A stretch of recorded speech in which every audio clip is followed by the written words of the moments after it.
Salut, bienvenue à tous sur la chaîne des Indomptables Dauphinois.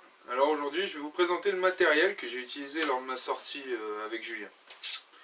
Donc pour commencer, il y aura des choses que vous avez pu voir dans la vidéo, telle la Sea Fiskars.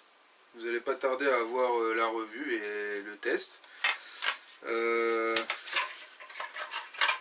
La Sea Fiskars fixe.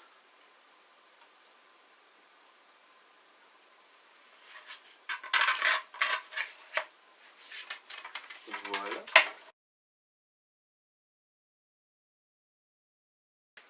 Ensuite, on a la Serp X3, que tout le monde connaît, je ne vais pas la représenter. Voilà.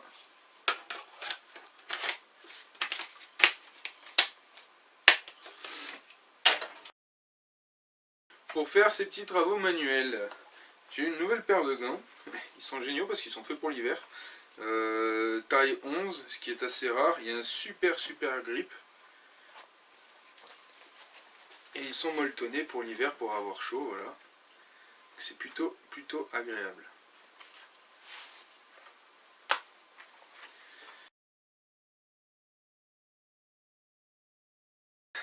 Nous avons la frontale. C'est une frontale de merde. Mais bon, ça fait le boulot. Voilà, il y a 3 modes d'allumage. Il y a le clignotant. Voilà, ça va bien.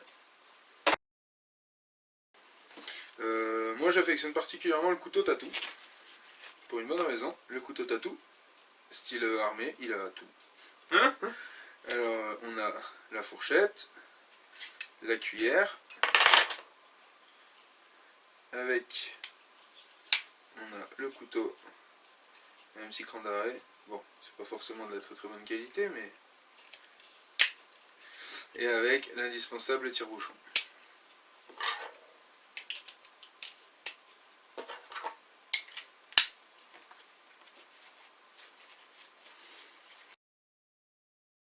Les piles, ça peut servir, et la preuve c'est que notre week-end avec Jus, il avait plus de piles dans sa Black Diamond. Alors même si c'est des piles de merde, ça a pu dépanner.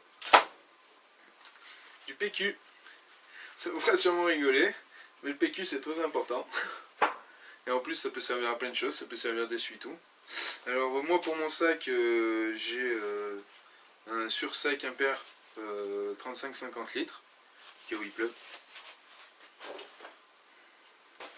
Une trousse de premier secours, je ne vais pas vous détailler ici, je détaillerai dans une autre vidéo. Une trousse de survie, bon j'ai plein de trucs rigolos dedans, c'est bourré de plein de choses. Je ferai une vidéo aussi pour vous la montrer. Ma popote. Alors ma popote c'est une vieille popote, c'est vrai, mais enfin elle était assez énorme, il y avait plein de choses dedans, et vu que nous on part à plusieurs, on a besoin d'emmener qu'une seule popote.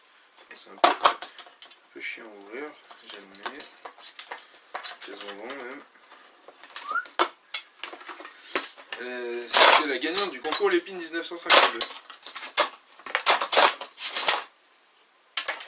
Voilà. Alors comme ceci, la vieille poêle. Dedans j'ai toujours un petit réchaud. C'est le micro roquette de MSR. Voilà. Il y aura sûrement une petite revue là-dessus aussi.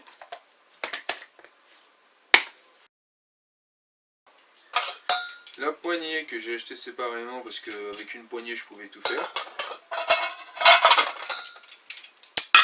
Et j'ai toujours un autre opinel au cas où. Si j'oublie le mien. Ouais, il est particulièrement dur avec la corne.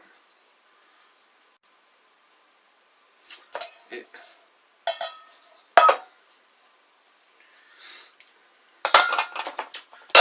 voilà pour la popote.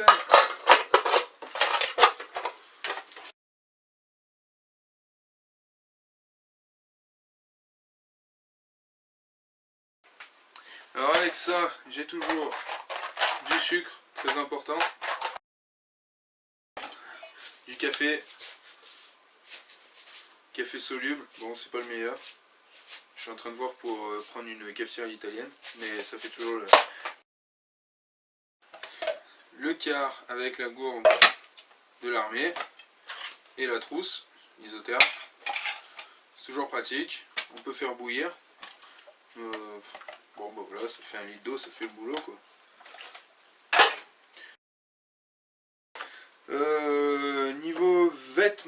Niveau vêtements, j'ai toujours un pantalon style pantalon de chasse, ceinture, des chaussures de rando montantes, parce que pour moi ça me paraît indispensable qu'on maintienne la cheville. J'ai souvent un t-shirt en coton et une polaire, voilà. En plus, je rajouterai un kawaii. C'est tout con, ça pèse rien et s'il pleut, on est à l'abri.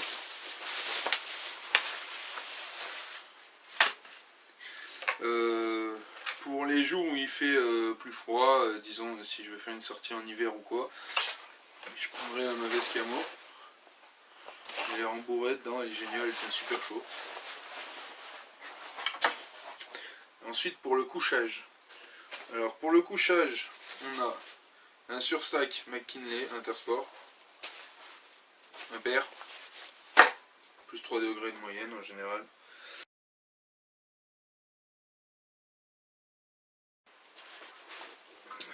J'ai un drap de sac en thermolite de C2 Summit.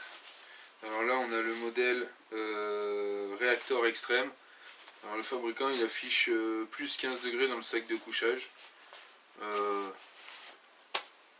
J'ai fait un petit test là pour le moment, c'est vrai que j'ai senti le chaud tout de suite. Mais bon, c'est à continuer quoi.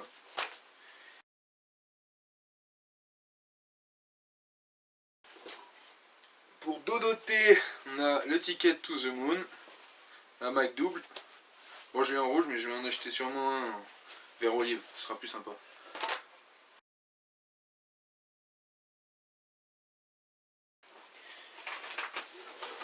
On a de la corde, la grosse corde à nœud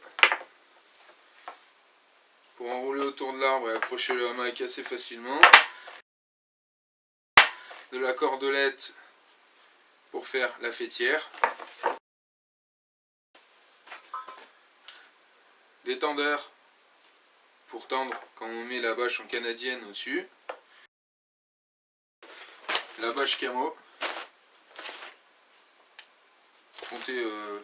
Comptez une dizaine d'euros pour une 3 mètres par 2 comme celle-là.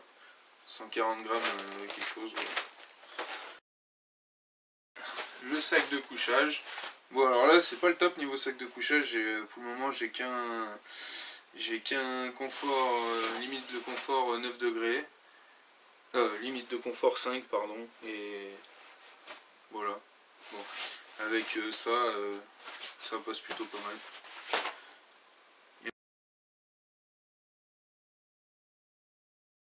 Et en dernier, il faut surtout pas oublier le tapis de sol pour isoler le dos quand on est dans le hamac, ou si on veut faire une autre sortie, il faut le mettre simplement par terre.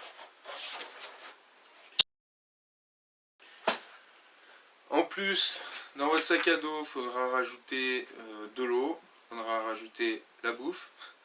Alors la bouffe, c'est à vous de voir ce que vous voulez emmener, des pâtes chinoises, un repas complet. Si vous voulez prendre comme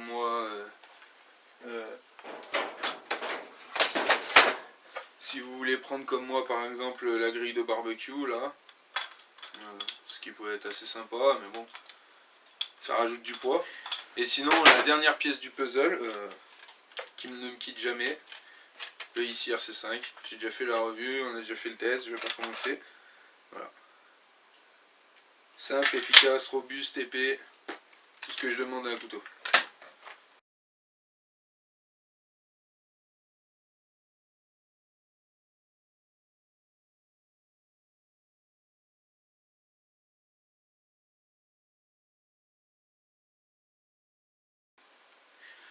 Merci d'avoir regardé ma vidéo, et puis j'espère que vous continuerez à nous suivre. A bientôt!